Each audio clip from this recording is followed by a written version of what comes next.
Good morning. Just getting fired up here, getting over to the feed shed. I made a bunch of bags over the last couple of days, catching up. We haven't been able to combine. We did try yesterday afternoon, and the canola wouldn't even test. But that doesn't worry us all too much because that canola has been swathed for over 3 weeks now, I think. And the thing with crops is once they're ready, if they get wet or something after that point, it takes them almost no time at all to dry. You just need the sun to come out for a few hours, the wind to blow a little bit, and they'll be ready to go. And we had the wind, it blew till about 2 in the morning, and it blew hard. So it's not blowing now, but the grass isn't wet, and the leaves are starting to ruffle a bit. So I expect a breeze is on its way. So hopefully by noon or just a little afternoon, we'll be able to get out and try again. We'll most likely start taking it anyways and drying it. It's only 150 acres or 40 acres, whatever that piece is now. So there's not going to be an endless pile of canola coming in, unfortunately. I did think that was going to be my best yielding crop. It's still in the air. It could be. We've just got little snippets of it. So if it, at most, we're probably going to have 10 dryer loads at most. And realistically, we're probably not going to have 10. So we'll see how that goes. It's a difference between an immature crop when it comes to being tough or not testing. If the crop wasn't even ready yet, if it was still immature and it wouldn't test, then we'd be looking at a couple, maybe even up to a week or more of waiting. But that crop had to have been dry once at some point because it's been swathed for 3 weeks. So it should go this afternoon. I'd be shocked if it didn't. Other than that, we've been, I tried to hang a bit of these orange ribbon tapes up here, maybe to keep the birds from flying in. I was doing some different research online, and it seems to be like that's, not a ridiculous thing to expect that will deter the birds. Also, my telehandler yesterday just kind of stalled on me once or twice, and then it cranked over for a long time before it started. So I don't know if somewhere around this leak issue it's getting a bit of air, or if these filters perhaps are plugged. They're fairly new, I think. What does that say? That says 15923. I'll see how many hours is on this thing. But one thing I should probably do is just do them again anyways, because I think this guy had a pretty hard life at his last job where he was maybe neglected a little bit. So if he starts again, though, I'll be pretty excited because, see, there's not even, there's 500 hours on those filters. I'll probably get a set when someone goes to town next and change them, and then I'll do an oil change as well. It did have all new filters. It did have new air filter, everything else like that. Oil change, whatever, a few hundred hours ago. So we'll I'm not too worried, but like I say, I think it had such a hard life that there's probably the maintenance program should be shortened up quite a bit. Every 100 or 150 hours for a while here until, please start.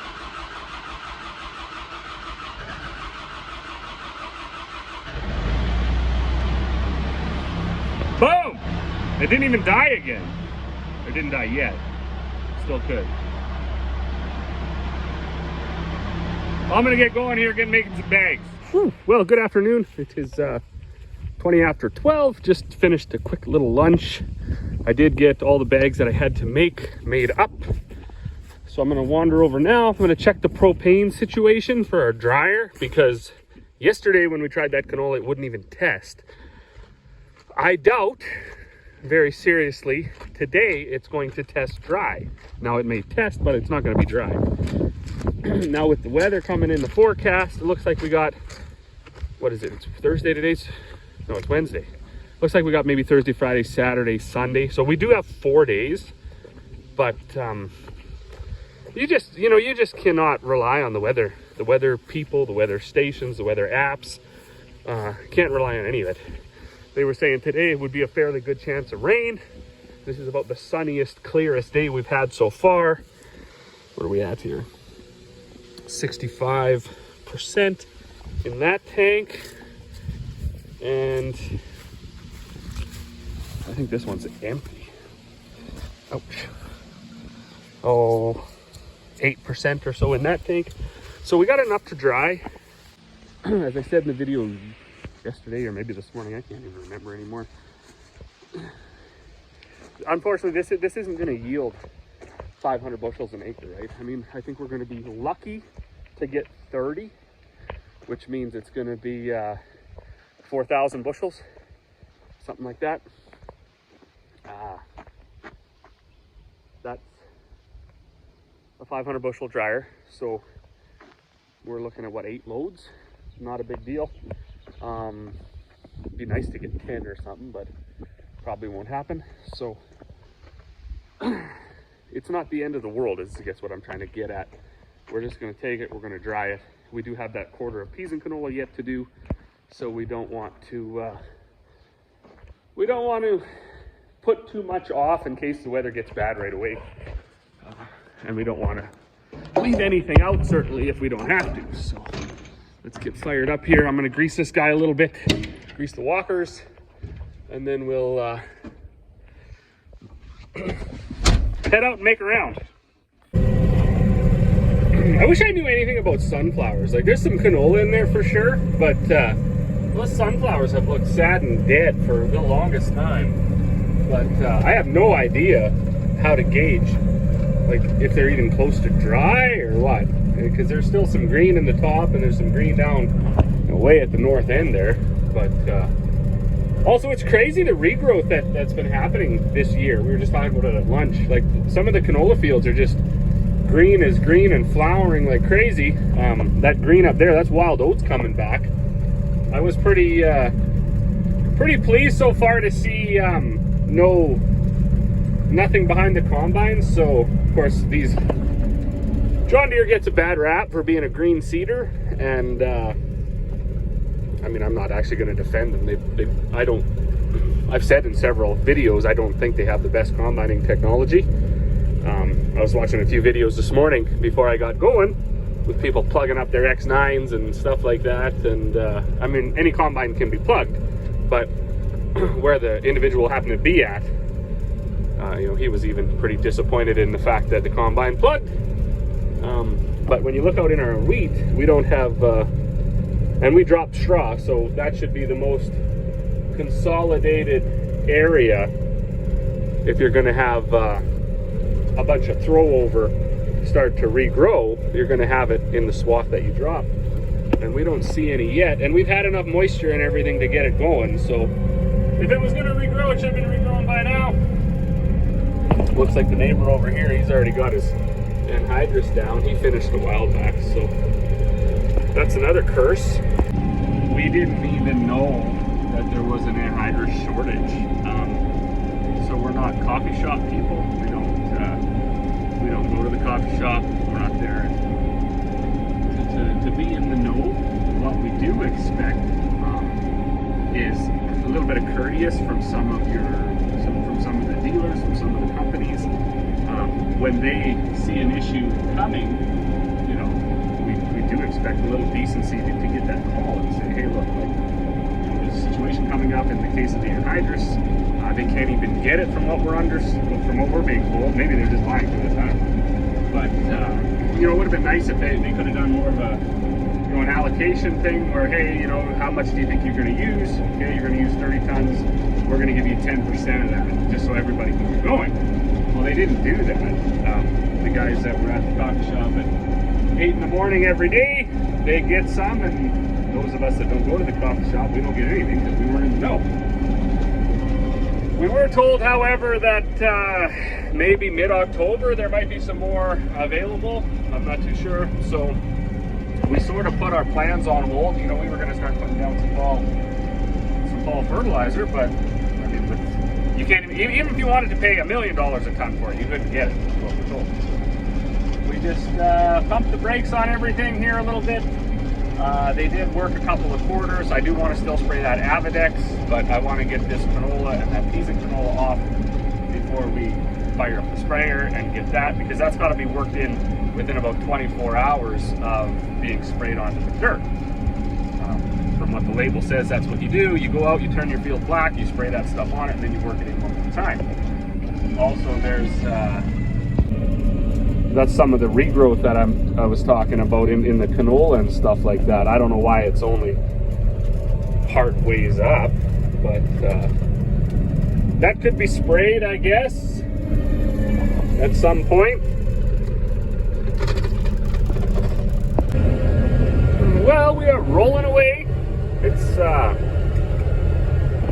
you know, it's not yielding that bad, I can't say. The swath is a little small for a 35-foot swath, but as I said earlier, it's shrunken down so much because it's been swathed for so long, and it's gone through a rain cycle and dry cycle and rain cycle and dry cycle. And all the old boys tell me once it gets rained on, it cures down better than if it doesn't. So the first sample that they took was 13. That's not that great.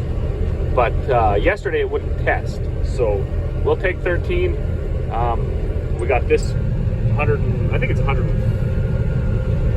I think it's 140 acres, at least that much anyways. And then we got that 150 acres on the other side of those trees to do. That's going to be a very poor crop, so I expect that's going to go pretty quick. But today we're going to work away at getting this as much as we can anyways. Corey just brought her combine down, so she's just over on a little piece we call, it used to be a garden actually for the people that lived on this quarter 100 years ago. So she's just going to do that little piece, and the baler man doesn't have to drive around in circles so much. I am still dropping straw for the baler man. I didn't make it around the field, and I was full. So I think I was 96 10 holds 180 bushels or something. I could be wrong on that. There were spots like in behind the trees over there where the swath petered down to like, you know, something looked like that. Nothing. You could go 5 miles an hour. Along that side, it was the same. So where it's good, it's good. Where it's not good, it's not good. Of course, only time will tell once we're done the field what it averages out to be. I think Dad's in the yard setting the auger up in the dryer, and I'm just going to combine away here until somebody needs my help in the yard, and then we'll switch off with somebody. I'm in the dust. I'm in the dust here now. So we've been plugging away pretty good. Yield is a little bit disappointing. This one though was that mixed bag. I thought, you know, I thought it could have been the best yielding one because it flowered during the rains, but it was so poor when it came up that, you know, that was sort of a little bit of a pipe dream. Now that being said, like, you know, it's rolling in pretty good. I mean, my dad's already got the dryer going, and we got the front part of our Super Bees most likely overloaded, so we don't have to go on the road to get home. So I can't say to what it's yielding. I know her monitor when we were on the other field, yeah, it hung around 35, 40. And of course, if you've been watching my harvest videos or watch my channel, that has never been calibrated. So that's not the right number. It might be, but most likely it's not. We don't even know how to calibrate it. What it is a reference. So on the other field that ran really, really well, I would say all of 40, that thing sat around 30, 32 to 45, somewhere in there. She said now that we've moved over here, it's running anywhere from 15 to 25. So is that the actual numbers? Possible, but all that really tells us is this isn't as good a crop as what was across the road. We don't get to, maybe if we got a newer combine and whatever, we would consider calibrating things and using that technology. For us, it's really not important. It's actually, it's neat to know, I suppose, but at the end of the year, you know anyways, right? I mean, you know how much your bins hold, and you know how much you haul to town, and you know how many acres you seeded. So that's kind of when you finally know what your yield was. And as I was saying earlier, we don't go to the coffee shop, so we can't even get fertilizer right now. But also, by not going to the coffee shop, we don't need to know what our yield is, because we're not trying to have any measuring contest with anybody. So we don't pay much attention to it. Funny enough, up on the hill where you think it ran out of water more, the crop gets better. You get up on top of the hill, it gets worse.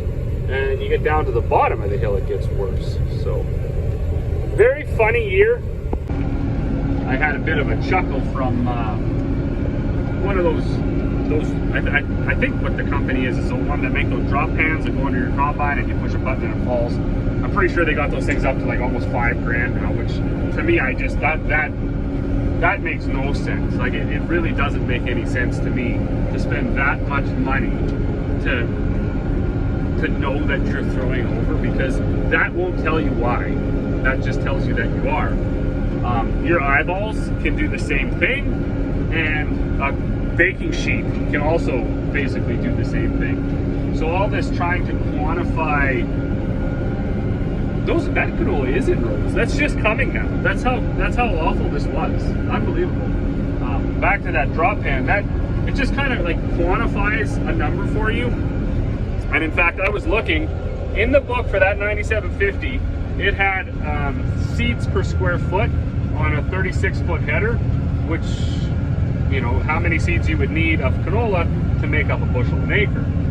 And when I did the math off of what we were throwing over, I think I got something like 0.36 or 0.63 or whatever. Anyways, I was more than okay with it for the speed we were traveling, the swath we were taking in, and what the crop was yielding.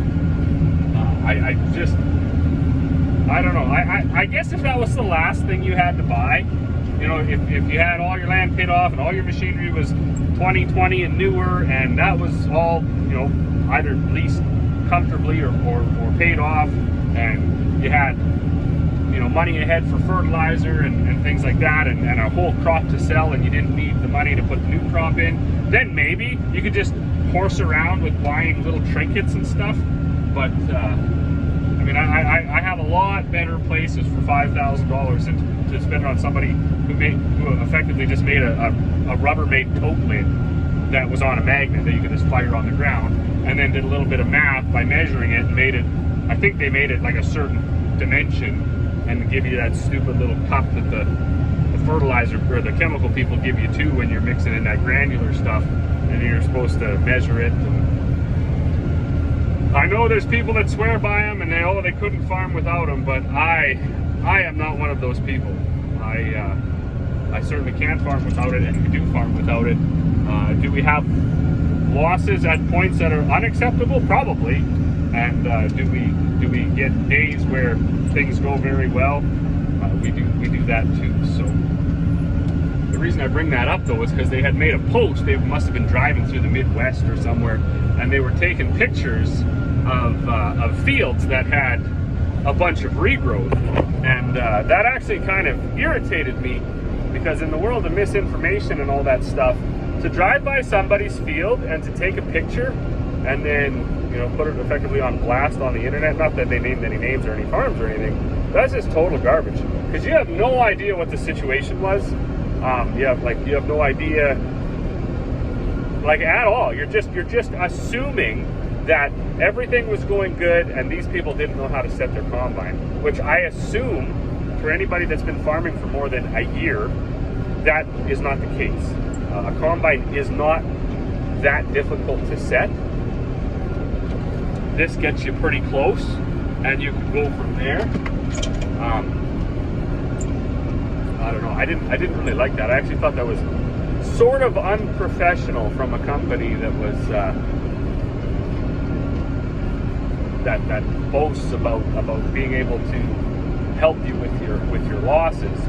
You would think that them of all people would understand that there's a whole variety of reasons why you may have regrowth in your field.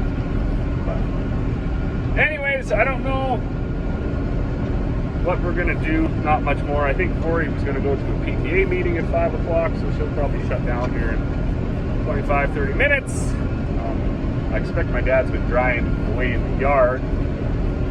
I most likely will keep combining, but I'm not sure if we'll do much more filming. So, as always, thanks for watching, and we will see you all on the next one. Well, that's going to be it for the evening. We need unloader belts for one combine. Super Bs are full, so the wind pretty much went down. I expect it'll get tough soon anyways. We'll see what tomorrow will bring.